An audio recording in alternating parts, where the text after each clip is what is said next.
मैं हूं सैयद अखिल, आप देख रहे हैं मेरे साथ परभणी आज तक। चलते हैं आज की सबसे बड़ी और खास खबर के लिए। खास खबर यह है कि परभणी शहर महानगर पालिका के अंतर्गत आने वाले प्रभाग नंबर 12 के जमजम कॉलोनी में जिस तरह से परभणी के आमदार डॉक्टर राहुल पाटिल इन्होंने यहाँ के समाज सेवक सैयद मुजम्मिल साहब इन्हें जिस तरह का वादा किया था और वादा करने के बाद में ये कहा था कि जमजम कॉलोनी को एक आइडियल कॉलोनी में बनाऊंगा, और उसी के चलते परभणी शहर के मुस्लिम बहुल एरिया में किसी भी तरह का कोई विकास काम आज तक नहीं हुआ। उसी के चलते जिस तरह से परभणी के आमदार डॉक्टर राहुल पाटिल इन्होंने जिम्मेदारी उठाई और जिम्मेदारी उठाने के बाद में यहाँ के नौजवानों को मजबूत करने की कोशिश की, और इन नौजवानों ने भी जिस तरह से परभणी के आमदार डॉक्टर राहुल पाटिल इनका साथ देते हुए लगभग जमजम कॉलोनी के एरिया में 3800 लोगों के नाम यहां पर समाविष्ट किए हैं यहाँ के मतदार यादी में। बारिश के चलते जिस तरह से यहाँ के लोगों को परेशानी का सामना करना पड़ा है, महानगर पालिका के तो हर उस जिम्मेदार व्यक्ति के पास यहाँ के लोग गए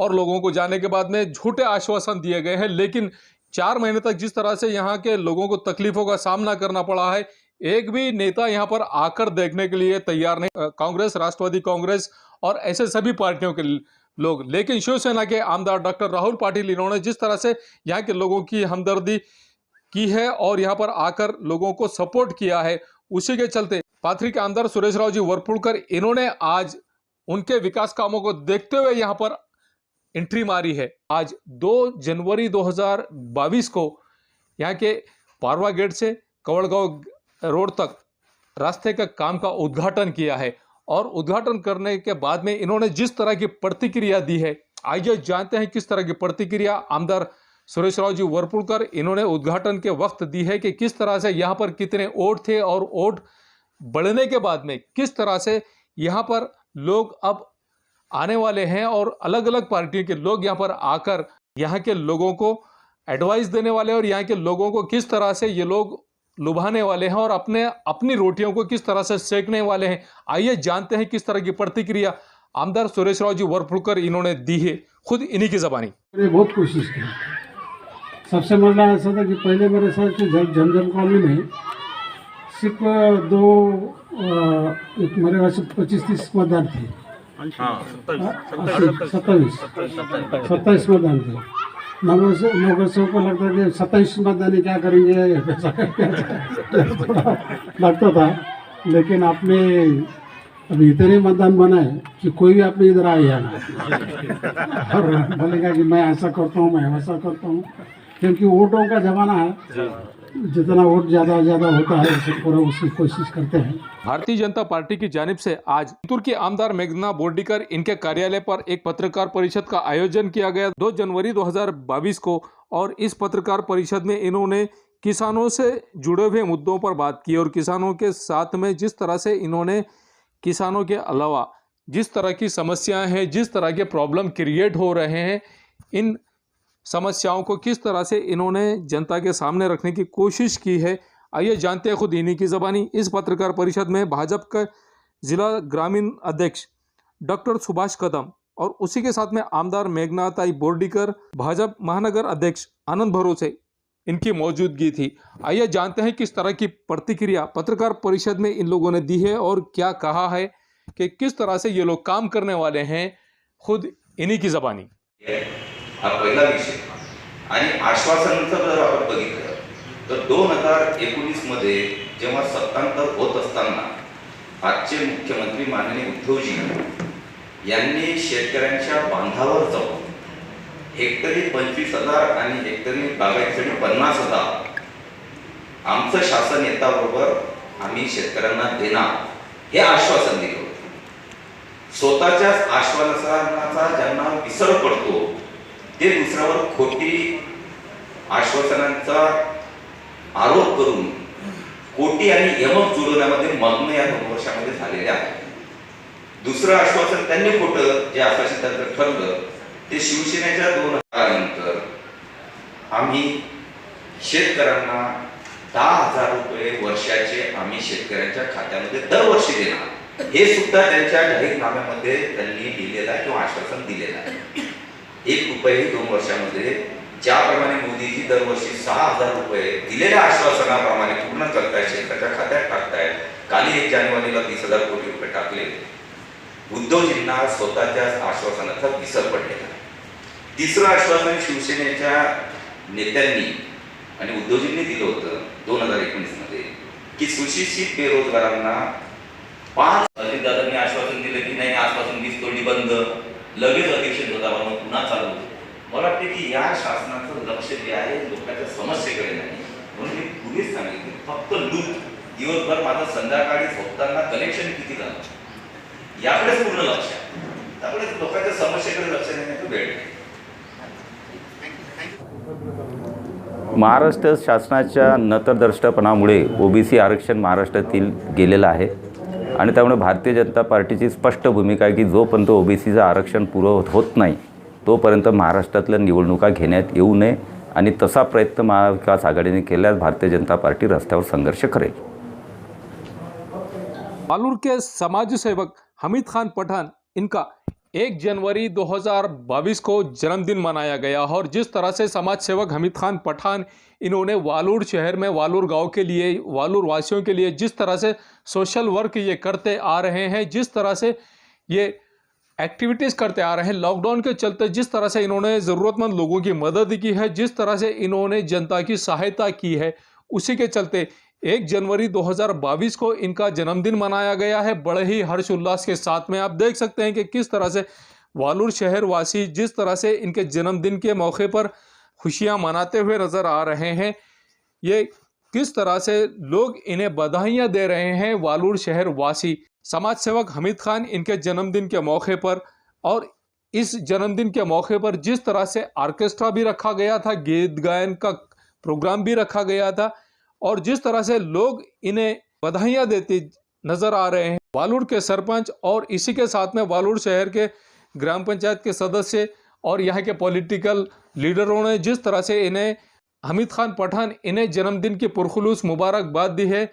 आप देख सकते हैं कि किस तरह से लोग इन्हें बधाइयां दे रहे हैं. आज 2 जनवरी 2022 में जिस तरह से कोरोना काल के चलते, कोरोना की तीसरी लहर के चलते जिस तरह से आज 10 कोरोनाग्रस्त पाए गए हैं, 10 कोरोनाग्रस्तों के पाए जाने की वजह से कल 1 जनवरी 2022 को भी 10 कोरोनाग्रस्त पाए गए थे और आज 2 जनवरी 2022 को भी 10 कोरोनाग्रस्त पाए गए हैं. कोरोना से एक की मृत्यु हुई है. इसी के चलते कोरोना की तीसरी लहर से सावधानी बरतने की परभणी की जिलाधिकारी श्रीमती आंचल गोयल परभणी जिले की जनता से आह्वान किया है कि कोरोनाग्रस्त होने से बचने के लिए अपने आप को महफूज रखें, भीड़ भाड़ वाली जगह में ना जाए. इस बात का खास तौर से ख्याल ही कोरोना की तीसरी लहर आने से पहले ही इसे ब्रेक करने की कोशिश हर व्यक्ति ने करना चाहिए. ये न्यूज़ कवर किया हमारे परभणी आज तक के कार्यकारी संपादक बाबरुद्दीन सिद्दीकी, 24/7 माझा महाराष्ट्र न्यूज चैनल के कार्यकारी संपादक सत्तार खान पठान, परभणी टुडे के कार्यकारी संपादक रियाज कुरैशी, इन्होंने मिलकर मैं हूं सैयद अखिल. आप हमारे चैनल को सब्सक्राइब करें, सब्सक्राइब करने के बाद बेल आइकन का बटन जरूर दबाएं. उसी के साथ आप हमारे चैनल को लाइक करें, शेयर करें और कमेंट करना ना भूलें. आप हमें Facebook, Twitter, Instagram, Telegram, WhatsApp और यूट्यूब पर भी फॉलो कर सकते हैं. आपको हमारी न्यूज़ किस तरह से पसंद आ रही है, आप हमारे व्यूवर्स हैं तो आप हमें कमेंट्स बॉक्स में ज़रूर बताएं कि आपको हमारी न्यूज़ किस तरह से पसंद आ रही है और आपके लिए हमने क्या अच्छा काम करना चाहिए. मुझे दीजिए इजाज़त. जय हिंद. क्वालिटी की तलाश यहाँ खत्म. किंग ऑफ बेल्ट्स, शनिवार बाजार के पास, Nanalpet corner, Parbhani. Ladies purse, school bag, original leather belt, कमर belt, wallet, body spray, perfume और भी बहुत कुछ. एक बार जरूर आए. किंग ऑफ बेल्ट, शनिवार बाजार, नानलपेट कॉर्नर, परभणी. परभणी शहर में अगर आपको किसी भी तरह के प्रोग्राम करना हो तो फिक्र ना करें. फा फंक्शन हॉल, दरगाह के सामने, हजरत सैयद शाह तुराबुल हक दरगाह के पास, परभणी. बहुत ही कम दामों में बुकिंग के लिए आज ही संपर्क करें. शेख साजिद 9850237549. इसी के साथ शेख फाजिद 9970463928. आपके घर में शादी हो या जुमागी छिल्ला हो या कुछ और, फा फंक्शन हॉल आपके लिए. एक बार जरूर आए. महबूब पार्क फंक्शन हॉल, मनसब नगर, जाम पारवा गेट, दरगाह रोड, परभणी. शादी हो या एंगेजमेंट, चिल्ला हो या जुमागी, मीटिंग हो या फिर कुछ और, परभणी में तो भैया सिर्फ एक ही नाम, महबूब पार्क फंक्शन हॉल, मनसब नगर, जाम पारवा गेट, दरगाह रोड, परभणी. बुकिंग शुरू है. Mobile number 9960569383. 8421903333। इसके साथ ही 9822829035। हाजी महबूब अंसारी। याद रहे, आप हर तरह के प्रोग्राम हमारे फंक्शन हॉल में मनाएं। आज ही अपने प्रोग्राम की बुकिंग करें। एयर फिटर उड़ान पुल के पास, अनुषा टैकिस के सामने, गंगाखेड़ रोड, परभणी। 24 तास सेवा। अगर आपकी गाड़ी किसी भी जगह पर परभणी शहर के किसी की भी जगह पर पंक्चर हो रही है तो आप टेंशन ना लें, ये नंबर पर फ़ोन करें। 24 घंटे सेवा उपलब्ध है। सैयद शकील, सैयद इस्माइल, संपर्क जरूर करें। समीर टेंट हाउस, कुदरती कॉर्नर, कादराबाद प्लॉट, परभणी। हमारे पास तरह के प्रोग्राम के लिए सामान किराए पर मिलेगा। शादी, एंगेजमेंट, चिल्ला जैसे सभी प्रोग्राम के लिए संपर्क करें। सैयद मुज्जमिल। मोबाइल क्रमांक 9766683126। मोहम्मद अकबर का Janata aluminium, Padola colony, Subhedar Nagar, Dargah road, Parbhani. हमारे पास aluminium partition, sliding windows, glass work, composite panel, aluminium doors, cupboards तैयार और फिट करके सबसे कम कीमत में मिलेंगे। एक बार संपर्क जरूर करें। मोहम्मद अकबर। मोबाइल क्रमांक 9890232128। SBS इंग्लिश स्पीकिंग क्लासेस, मासूम कॉलोनी, दरगाह रोड, परभणी। अगर आप घर बैठे इंग्लिश में बात करना सीखना है तो आज ही कांटेक्ट करें SBS English speaking classes. Mobile number 9823797828। Mirza mess, Subhedar Nagar, depot के पास, परभणी। अगर आप परभणी शहर में रहते हैं और घर के खाने का लुत्फ लेना है तो संपर्क जरूर करें। मिर्जा में, सुभेदार नगर, डिपो के पास, परभणी। घर पहुंच सेवा खाने के टिफिन के लिए जरूर संपर्क करें। मोबाइल क्रमांक 8830266947। Seva multi specialty hospital, Subhash road, सामान्य रुग्णालय समोर, परभणी। 24 तास सेवा उपलब्ध। हॉस्पिटलमध्ये doctor Sayyed Shahid Yusuf, MBBS D card हे केअर हॉस्पिटल हैदराबाद येथील सुप्रसिद्ध कार्डिओलॉजिस्ट दररोज सेवा देतील। Doctor Dhond Santosh R, MBBS DNB, हृदयरोग व मधुमेह तज्ञ उपलब्ध राहतील। Doctor Gazala Mujahid Khan, MBBS DGO व doctor Neha Nagargoje, MBBS DGO या स्त्रीरोग व प्रसूतीपूर्व सेवा देतील। रुग्णालयात सुसज्ज ऑपरेशन थिएटर असून यामध्ये सर्व प्रकारच्या पोटाच्या शस्त्रक्रिया व सर्व हाडांशी संबंधित शस्त्रक्रिया करण्याची सोय 24 तास उपलब्ध। त्याचप्रमाणे मल्टीपॅरामोनिल व सेंट्रल OT लाईन याने सज्ज ICU सेवा। अधिक माहितीसाठी 7058646372। सेवा multi specialty hospital, Subhash road, सामान्य रुग्णालय समोर, परभणी।